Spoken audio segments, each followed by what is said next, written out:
अस्सलाम वालेकुम। कैसे हैं आप सब? उम्मीद है कि सब खैरियत से होंगे। इस वीडियो को एंड तक लाज़मी देखिएगा।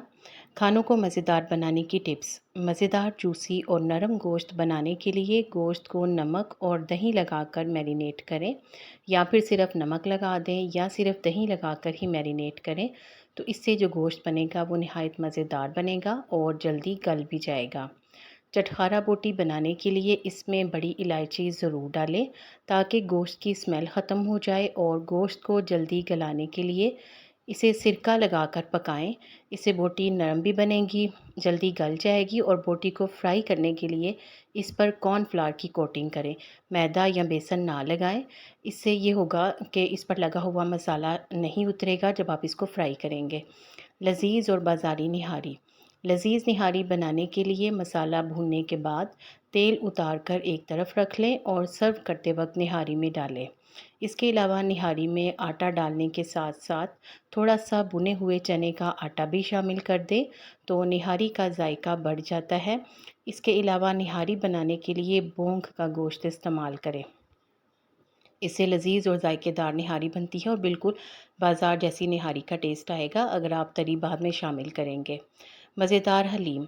मज़ेदार बाज़ार जैसी हलीम बनाने के लिए अच्छी तरह गोटा लगाएं, ताकि गोश्त बिल्कुल रेशा रेशा हो जाए और दाल के साथ अच्छी तरह मिक्स हो जाए। ऐसी हलीम का जायका ग्राइंडर में बनाई गई हलीम से बिल्कुल मुनफरिद होता है। इसके अलावा हलीम बनाते हुए लीमू हलीम बनाने के दौरान ना डालें, ये हलीम के असल जायके को ख़त्म कर देता है। लीमू सर्व करते हुए साथ रखें और खाने के वक्त इसको डालें। मज़ेदार और ठंडी खीर। मज़ेदार खीर बनाने के लिए मेवे डालते हुए थोड़ा सा कद्दूकश किया हुआ नारियल भी डालें, तो खीर का मज़ा बढ़ जाएगा। और चावल डालने के बाद खीर को ज़्यादा ना पकाएं। इसके अलावा खीर में अगर आप मिल्क पाउडर या फिर खोए का इस्तेमाल करें तो भी खीर का जायका बहुत बढ़ जाता है। जायकेदार पाए। पाए पकाने से पहले इन पर नमक लगा कर रख दें। 5 मिनट बाद इन पर आटा भी लगा दें और थोड़ी देर के लिए इनको छोड़ दें। इस तरह बनाए गए पाए खुशबूदार बनेंगे, उनमें से स्मेल नहीं आएगी और जायकेदार भी होंगे। जायकेदार पुलाव बनाने के लिए यखनी ज़रूर बनाएं और चावलों को दम लगाते हुए मलमल की एक पोटली बना लें।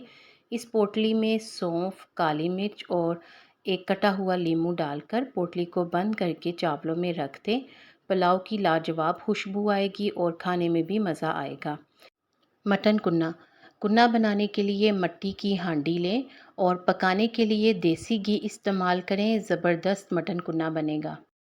अगर ईद के लिए मिठाई घर पर बनानी हो तो मैं आपको यहाँ पर गुलाब जामुन बनाने की तरकीब बता रही हूँ। ईद के लिए घर पर गुलाब जामुन बनाने के लिए मैदा में डबल रोटी का चूरा, मक्खन, घी और 1 कप भुनी हुई सूजी डालकर मिक्स कर लें। फिर इस सारे मिक्सचर को दूध से गूंद लें और थोड़ी देर के लिए एक तरफ रख दें। बाद में इनकी बॉल्स बना लें और इनको फ्राई करें। शीरा आप जिस तरह बनाते हैं अपने हिसाब से शीरा बना लें। बेहतरीन गुलाब जामुन तैयार होंगे। कस्टर्ड बनाते हुए आमतौर पर दूध में ही क्रीम डाल दी जाती है। इससे कस्टर्ड का जायका ख़राब हो जाता है। हलवाई जैसा कस्टर्ड बनाने के लिए कस्टर्ड को बनाने के बाद पहले ठंडा कर लें और फिर क्रीम कस्टर्ड में शामिल करें और अच्छी तरह से मिक्स कर लें। इस तरह बनाया हुआ कस्टर्ड क्रीमी और मज़ेदार बनेगा। वीडियो को लाइक करने में कंजूसी ना करें। मज़ीद टिप्स के लिए चैनल को सब्सक्राइब कर दें। वीडियो को एंड तक देखने का शुक्रिया। जज़ाकल्लाह।